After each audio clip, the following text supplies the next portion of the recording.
Hello everyone, मी प्रियंका सकपाळ तुमचं सर्वांचं माझ्या पॉडकास्टमध्ये पुन्हा एकदा स्वागत करते आहे. आज आपण बघणार आहोत होरोस्कोप, तेही 4 ऑगस्ट 2025 पासून 10 ऑगस्ट 2025 पर्यंत राशीनुसार. तुम्ही तुमच्या कुंडली राशीनुसार तुमचं येणाऱ्या आठवड्याचं राशी भविष्य चेक करू शकता. त्याआधी तुम्हाला करायचं आहे काय, कमेंटमध्ये टाईप करायचं आहे 1176 आणि या एनर्जीसोबत कनेक्ट व्हायचं आहे. ठीक आहे. तुम्हाला जर माझ्यासोबत एखादा कोर्स करायचा असेल, टॅरोट कार्ड रिडिंगचा, पेंडुलम डाउनिंगचा, कोणताही जर तुम्हाला कोर्स करायचा असेल तर खाली दिलेल्या नंबरवरती मला संपर्क करा. त्याच्यावरती आपण सविस्तर चर्चा आपण नंतर करू. चला 1176 टाईप करा. आपण स्टार्ट करूया मेष राशीपासून. मेष राशीसाठी या आठवड्याचं काय राशी भविष्य आहे. वाट बघायचं कार्ड आलेलं आहे. तो काही गोष्टींसाठी तुमची तरतूद बऱ्यापैकी झालेली असली तरी काही गोष्टींची तुम्ही अजूनही वाट बघत आहात. तर ह्या आठवड्यामध्ये तुम्हाला थोडी अजून वाट बघावी लागेल असं हे कार्ड सांगतं. नेक्स्ट आहे टोरस. टोरस राशीच्या लोकांना तुम्हाला जशी संधी हवी तशी संधी येण्याचे खूप जास्त योग आहेत. तोपर्यंत उगाचच कॉम्प्रोमाइज करू नका. तुम्हाला हवी असलेली संधी लवकरच येईल. तिसरी आपली रास आहे मिथुन. मिथुन म्हणजे जेमिनी. जेमिनी राशीच्या लोकांसाठी हा आठवडा कौटुंबिक आनंदाचा उत्सवाचा दिसतो आहे. तो खूप छान आठवडा जाणार आहे. कुटुंबासोबत जास्तीत जास्त वेळ घालवता येईल आणि खूप छान आहे. एन्जॉय. हा आठवडा मिथुन राशीसाठी खूप सुंदर आलेला आहे. चौथी आपली रास आहे कर्क. कर्क म्हणजे कॅन्सर. कर्कवाल्यांना या आठवड्यामध्ये प्रवासाचे योग आहेत असं दिसतंय. शिवाय काही अडचणींमध्ये स्वतःला खूप गुंतवून घेतलं असेल, काही इमोशनली तुम्ही स्वतःला कुठेतरी गुंतवून घेतलं असेल तर लेट गो करायची वेळ या आठवड्यामध्ये नक्कीच तुम्हाला येऊ शकते. 5 नंबरची आपली रास आहे सिंह.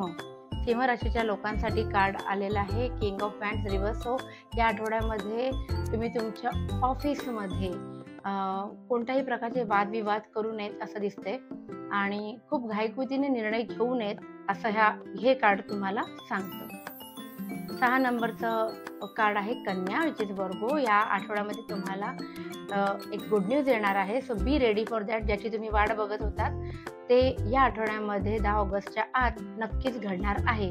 So congratulations. 7 नंबरची आपली रास आहे तूळ. तूळ म्हणजे लिब्रा. लिब्रा राशीच्या लोकांसाठी सुद्धा खूप सुंदर कार्ड आला आहे. काही सेलिब्रेशन्सचे योग 10 ऑगस्टच्या आत तुम्हाला येणार आहेत. कदाचित एखादा रियुनियन किंवा जुना मित्र मैत्रीण भेटण्याचे योग आहेत. So congratulations. हा आठवडा तुमच्यासाठी खरंच छान आहे. 8वी आपली रास आहे वृश्चिक म्हणजे स्कॉर्पिओ. स्कॉर्पिओ राशीच्या लोकांसाठी हा आठवडा इमोशनल लेवलवरती खूप सुखददायी असणार आहे. जर तुम्ही सिंगल असाल तर या आठवड्यामध्ये तुम्हाला योग्य जोडीदाराकडून लग्नाची मागणी येण्याची शक्यता आहे. प्रपोजल्स येण्याची शक्यता आहे. आणि जर तुम्ही बिझनेस पार्टनरशिपमध्ये सुरू करायचा विचार करत असाल तर हा आठवडा त्यासाठी एकदम योग्य आहे. 9 नंबरची आपली रास आहे धनु जे सॅजिटेरियस. सॅजिटेरियस लोकांचे या आठवड्यामध्ये जर ट्रॅव्हलचे काही प्लॅन असतील तर ते कॅन्सल होण्याचे खूप जास्त योग आहेत. किंवा करतच असाल, तुम्ही जाणारच असाल तर जाऊ नका असं सांगणारही हे कार्ड आहे. 10वी आपली रास आहे मकर. बघूया मकर राशीच्या लोकांना हा आठवडा कसा जाणार आहे. सुंदर आहे. या आठवड्यामध्ये तुमची विश फुलफिलमेंट होईल. ज्या गोष्टींसाठी तुम्ही आजपर्यंत तरतूद करत आला होतात त्या सगळ्या गोष्टी हासिल झाल्याचा एक आनंद तुम्हाला मिळेल. त्या गोष्टींमध्ये तुम्हाला यश मिळाल्याचं आनंद मिळेल. सो एक परिपूर्णतेकडे नेणारं हे कार्ड आहे. So congratulations. 11 नंबरची आपली रास आहे कुंभ विच इज ॲक्वेरियस. ॲक्वेरियस लोकांनी या आठवड्यामध्ये खूप सावधानता बाळगणं अपेक्षित आहे कारण चिटिंग होण्याचे खूप जास्त चान्सेस आहेत तुमच्यासोबत. सो या आठवड्यामध्ये कोणावरही विश्वास ठेवू नका कारण विश्वासघात होण्याची फार जास्त शक्यता आहे. हे कार्ड असंही सांगतं की तुम्ही तुमच्या कामांमध्ये थोडासा पळ काढायचा प्रयत्न या आठवड्यामध्ये कराल. 12वी आणि शेवटची आपली रास आहे मीन. मीन राशीच्या लोकांसाठी हे छान कार्ड आले. हे सांगते की तुमचे जे काही जुने वाद होते कोणासोबतही, घरात, ऑफिसमध्ये, बिझनेसच्या ठिकाणी, तर ते वाद या आठवड्यामध्ये संपुष्टात येतील. सगळे वाद संपायचे हे कार्ड आले. So which is very nice. Thank you. Enjoy this weak.